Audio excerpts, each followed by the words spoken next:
Say that 3 times fast. Paperback book. Stable, and it is by, I cannot read because the Thriftbooks sticker is covering the name.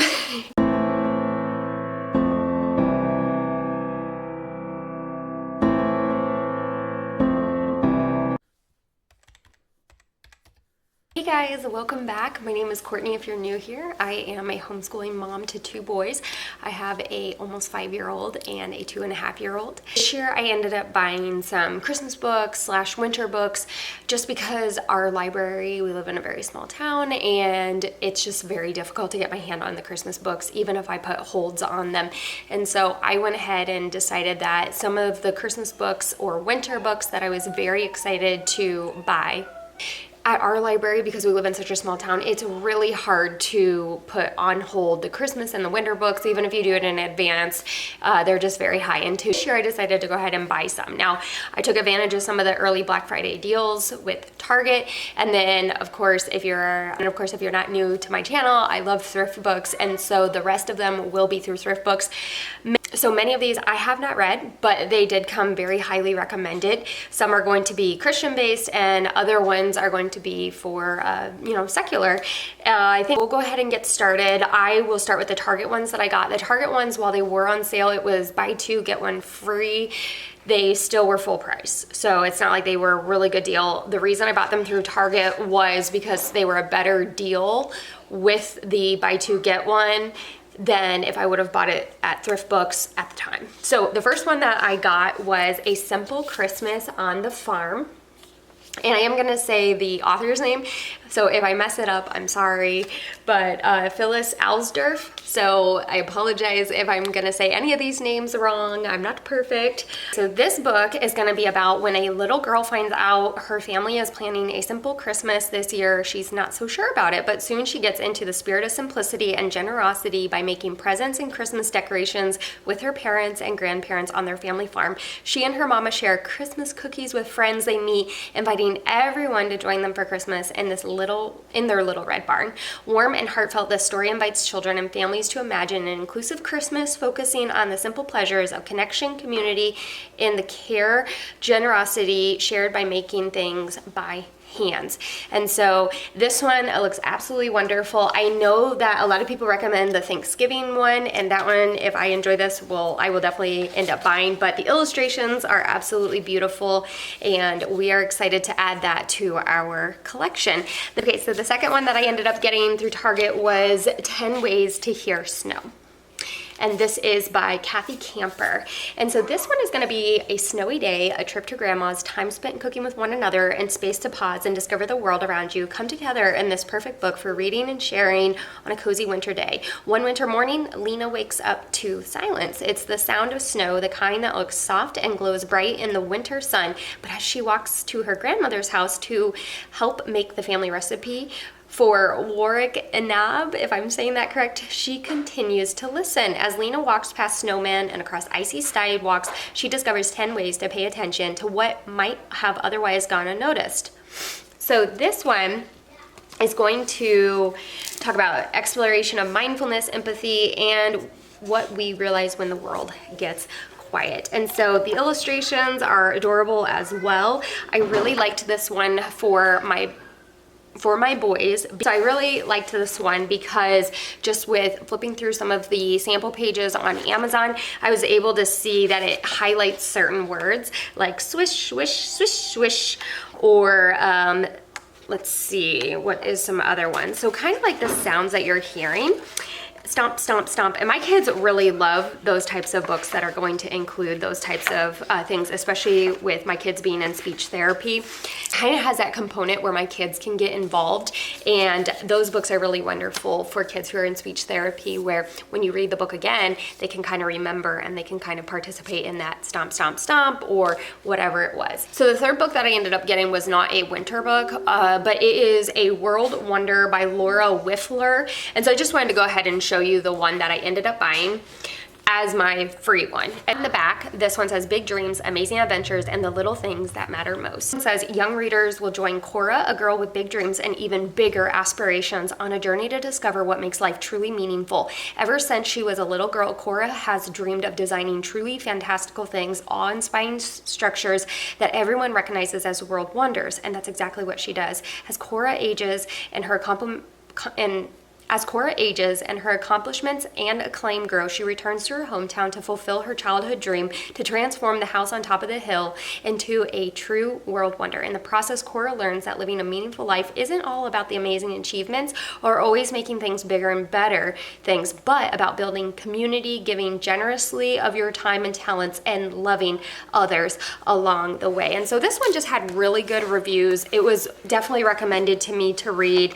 I love the illustrations. I am a big proponent of having really beautiful illustrations that are engaging. The children are looking at them. They also convey what the text is saying. And I think this book is going to have just a really good meaning behind it. So again, even though it's not a Christmas book, it's not a winter book, this was the free one that I got, and so I threw that in. Just to be completely transparent. Okay, so now I'm gonna get into the thrift books. When I do thrift book orders, the books that I typically get, I really am not partial if it's paperback or hardback. I will say the paperback books that I have gotten, say that 3 times fast, paperback book, those do typically show their wear a lot more compared to the hardback. I mean, obviously. But when I'm buying, regardless if it's paperback or hardback, I will get the ones that are rated either good, very good, or like new. Again, it just depends on the price. It becomes a personal choice. It depends if it's paperback or hardback. But like I said, I have ordered a ton through thrift books and I never have issues with them. I think, you know, with the several books I have ordered, I've probably got 1 or 2 where I'm like, I'm not happy with the condition, right? And one of those was like a chapter book and people had like highlighted all throughout it. So I don't know if they just didn't flip through it. So while you can get a hit or miss here and there, I do think that overall the odds are definitely in your favor, that there's nothing wrong with ordering from thrift books. And so these were all relatively priced, where for me it was okay to make an investment for Christmas books. Otherwise, if you live in a bigger city, you have a bigger public library, maybe you have access to multiple public libraries, take advantage of that for sure. So let's go ahead and jump in. These are in no particular order. Okay, so this is The Snowman Song. It's a Christmas story. It is by Marley Joy Mayfield. Okay, so this one says on the back, witness a miracle this Christmas. A little snowman longs for a voice of his own so he can sing Christmas carols like human children do. When a cardinal gives him hope and a little girl shows him kindness, he receives his voice in a joyful and unexpected way. And so this one was recommended to me by a friend, and that's all I'm going off of. And so if any of these you're curious, like, oh, did you enjoy it or was it worth buying, then you can comment down below, because we will start reading these and I will let you know, like, oh, this one was worth it, or no, we didn't quite enjoy that. All right, so also if any of these are like your favorites, or you guys have bought them, or you enjoy them, or you get them from the library every year, comment down below. And also make sure you share the books down below with not only me, but so everyone who's watching this video can see what are your favorite ones and what ones should I invest, and maybe other people who watch this video, which ones should they invest in next Christmas, or it's not too late, you could do it now. Okay, so the next one I got is Katie and the Big Snow by Virginia Lee Burton. So she's a wonderful author. We have read a ton of her books, and so my kids right now absolutely are obsessed with snowplows. We live like in the Arctic, so we have massive massive snow removal, and so my kids, that's the best part about getting, you know, several feet of snow here where we live, is we get to see the big equipment come out, the motor graders, the massive dump trucks that have the snowplows on front of them. So this book is going to be a hit. We actually don't have any books currently that are about snow removal, so snowplows. And so this one is going to be absolutely wonderful. Her illustrations are wonderful in this book, so we're looking forward to starting that one. Okay, so the next one I got is Chaucer's First Winter, and I have no idea if I'm pronouncing the name correct, but this one is going to be by Stephen Krensky. And so this one as well was highly recommended to us. It looks adorable. My second son, so my youngest, absolutely loves bears. Okay, so this one says, Chaucer knows that bears are supposed to sleep through the winter, but it's much more fun to stay up and play. Chaucer's First Winter is full of snowball fights, sledding, skating, and all the most exciting parts of winter. And so we are so excited to read this one. Like I said, my 2.5-year-old is obsessed with bears right now. He has mastered saying the word bear from his speech therapy, which has been absolutely exciting. So I know he'll enjoy this one. Okay, so now this one is going to be The Plan, How God Got the World Ready for Jesus. And this one is by Sinclair Ferguson. He is a senior minister of First Presbyterian Church of Columbia. He is also a distinguished visiting professor of systematic theology at Westminster Theological Seminary. Sinclair Ferguson is an amazing theologian. I've listened to him speak. I've read some of his other books. And so he has a book for kids. This will be wonderful in years to come, and this will also be wonderful for my oldest currently. So this one has beautiful illustrations, of course. I love that while it is text heavy, the text is big. It's not like teeny tiny. This one is just, this is going to be a really great book for us for years to come. So on the back it says, before the dawn of time, God made a plan to love and a plan to save and a plan that would get the world ready for the greatest rescue ever made. Wise men rode camels through the desert as they followed a shining star. Shepherds guarded their flock as a young couple struggled the last few miles to the little village of Bethlehem. The plan is set for the one and the only Savior of the world to be born. He's the key to the plan, as it will be Jesus, who will save his people from their sins. So typically every year, we as Christians, Protestant Christians, we are going to get books about Jesus. And so I'm really excited to get this one. And this one, I saw people raving about it, but we have not read it. So that'll be really exciting. Okay, now sometimes when you order through Thriftbooks, every once in a while, particularly I've noticed when I'm doing holiday orders, they will, like if you start adding some to your cart, they'll pop up like, oh, for $1.99 or $2.99, add some of these books while supplies last. And so this was one that they had, and we read this one last year, and this is The Snowy Day by Ezra Jack Keats.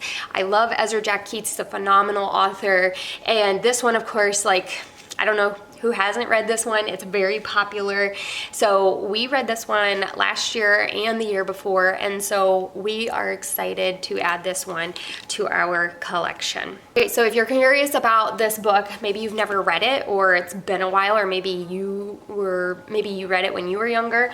So this one is going to be a 1962 Ezra Jack Keats picture book. The Snowy Day introduced readers to young Peter, the first African-American protagonist in a full-color children's book, who traced alone through the snowy, wondrous sidewalks of New York City. The book was a runaway success, capturing the Caldecott Medal and selling more than 2 million copies. So we are excited that we have added that one officially to our collection. Okay, so the next book, I know I'm going to pronounce it wrong, but it is Good King Wenceslas by John M. Neal. I believe that this is a Christmas song.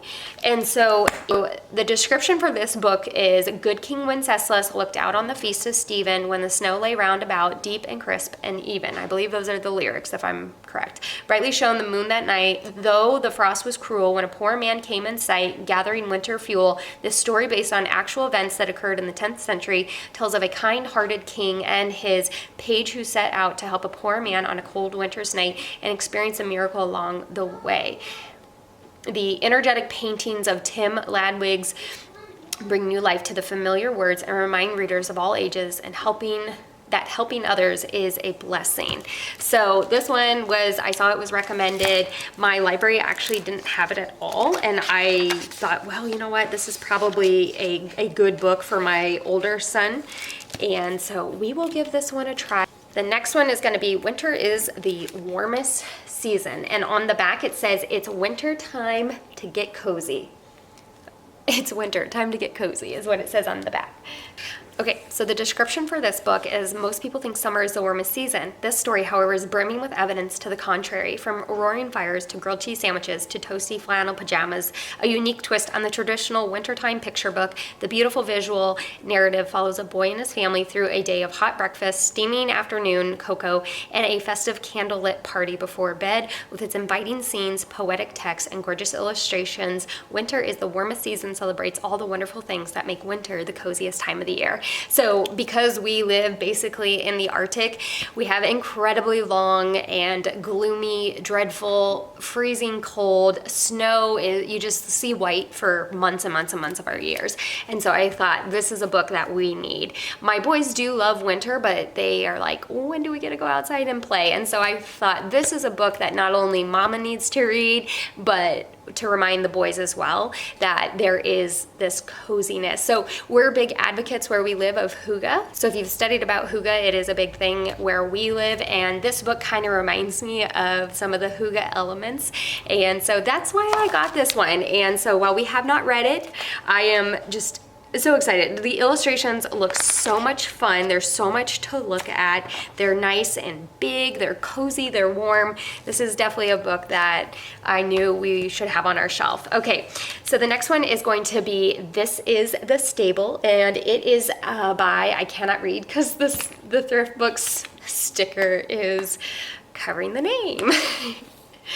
It is by Cynthia Cotton, and it is one of the Scholastic books, which is kind of cool. So on the back it says, with the coo of a dove for a lullaby, the little one slumbered with barely a cry.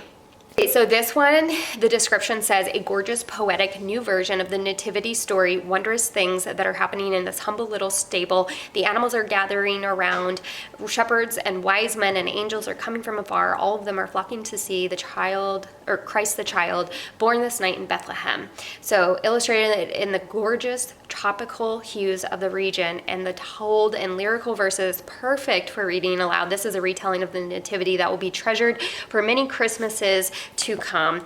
And I agree, again, I love the illustrations. It looks you know, it does have a lot that you would expect in Israel, and sometimes I think that is missed when we're reading about the nativity. We kind of forget, you know, the landscape, and so I do like that that's kind of incorporated. And so this is one, again, I saw was recommended, and I thought, I usually add a new nativity book to our collection every year, and I thought this one, absolutely, we will add that one and enjoy that. Okay, so obviously we talked about the other snowplow book that I bought. Now I got this one, and this is The Little Snowplow Wishes for Snow by Laura Kohler.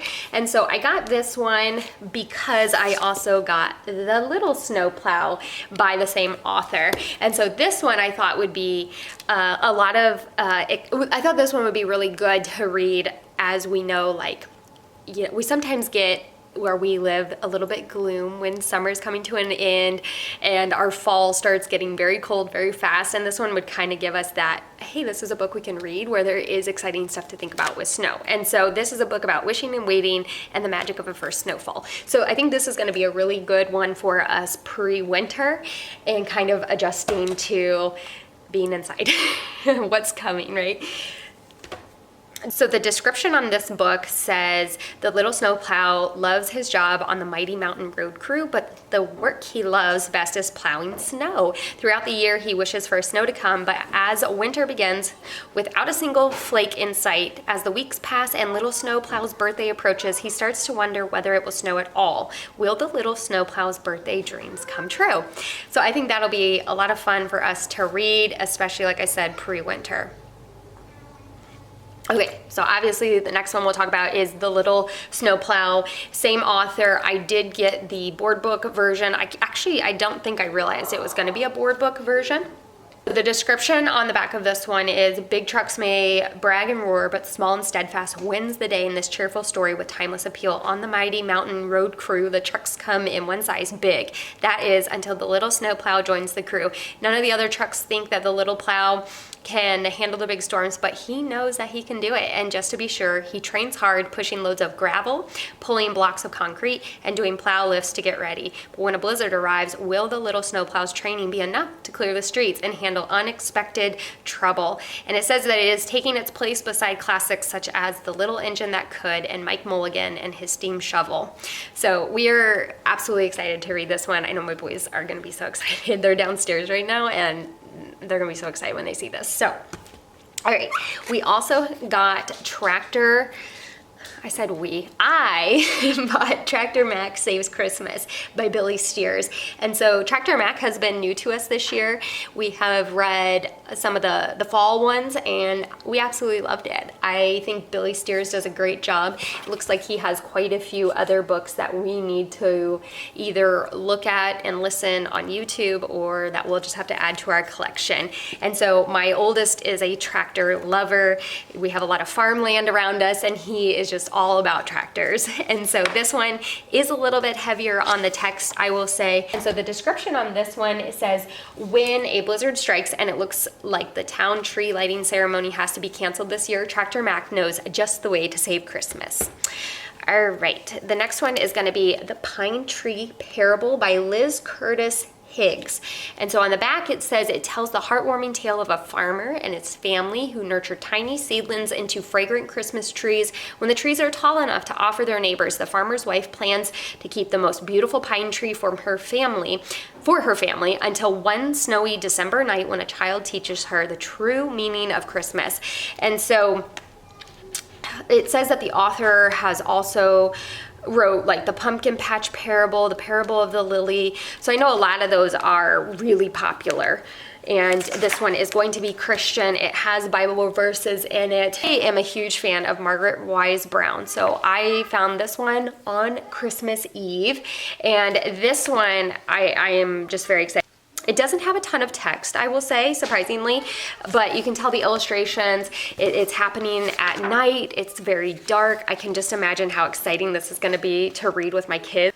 Okay, so the description for this book says, it was the middle of the night and the night of all nights. It was Christmas. In the big quiet house where parents are sleeping, the children wait and listen, thinking of reindeer and angels and stars. Then, with no sound but their own thumping hearts, the children creep downstairs to see the glorious tree and to make a Christmas wish. Margaret Wise Brown's magical story captures all the wonder and mystery of a child's Christmas Eve. Nancy Edwards Calder's exquisite paintings highlight all the details that make this night so special. Christmas Eve has never been so beautiful as in this luminous re-illustration of Margaret Wise Brown's classic text of three children delighting in the splendor and magic of traditional Christmas Eve. Our family does not include Santa celebrations in our Christmas, but my kids are not like, they have read books about Santa, and of course we tell them our own version, but this is exciting. They can recognize who Santa is, but of course we can always add our kind of tale of it in there. And so I know my kids will be really excited for this book, and still kind of, even though we don't participate with Santa, we are going to still get that magic of Christmas and that specialness of Christmas, particularly of Christmas Eve. Okay, so then the last Christmas book that we got is Room for a Little One, A Christmas Tale by Martin Waddell. This one says on the back that cold winter's night, beneath the star's light, a little one came for the world. And so it is a board book. I have seen it also available in paperback, but we are really excited. It has a dog in the story, and my kids are dog lovers. I have a dog, so this one's gonna be a lot of fun for my kids. Okay. So the last book, I wanted to be totally transparent. This was a book that I bought, and it's a autumn book, and I believe it was a really good deal on Thriftbooks, and that's why I got it. So it's A Little Tree by Lauren Long. So even though this isn't like a winter or a Christmas book, I wanted to go ahead and just show you what else I got in the haul. So in the middle of a little forest, there lives a little tree. Now this one does have a component to it with winter because it's all about the tree not wanting to get rid of its leaves. And we actually listened to this one on YouTube. And my kids kept saying, oh, I want to listen to that again. Mama, let's listen to that again. And I just thought that the story was really good and it had a really good meaning that was, that came through the story. And so this one does have that kind of winter component, especially when you see a lot of the leaves are falling off trees to get ready for winter. And so this one I definitely recommend. And like I said, it is on YouTube, so you can definitely look on it there. Okay guys, so that is the end. That is all I got from both Target as well as Thriftbooks. Those are our Christmas and winter haul books for this year. I hope this gave you some ideas of some books to maybe rent from your library, and you're like me and you want to go ahead and add some to your shelf. Maybe some of these piqued your interest. And like I said, a lot of these books can be found on YouTube, so that's a great way if you don't want to, you know, like me, just go off of people's recommendations and you do want to preview them. A lot of them are read on YouTube, which is so good. It's so wonderful, and that's a great way that your kids can also get more access to books if you don't want to buy them and you can't find them at your library. I would say YouTube is also a really great option where there are some phenomenal readers on there who will share more Christmas books. We actually keep a whole Google Doc of Christmas books that, while I'm not ready to buy them and maybe I can't find them at my library, or you know, there's just so many I would want to read, these are ones I have already linked on my Google Doc that I can click. We like to do that every once in a while when we're eating lunch, is we'll just open one of those and listen to a story while we eat, and we get to see the illustrations and everything. So that's also a really good recommendation. So with that said, I would love for you guys to let me know if you've read any of these books. Are any of these books favorites of yours that you're constantly checking out of the library, or maybe you have them on your shelf as well? Let me know if any of these you are curious about, and I would love for you to give me recommendations for when I buy more books next year for the Christmas and winter season. List your favorites down below, and I'll catch you guys in the next video. Bye.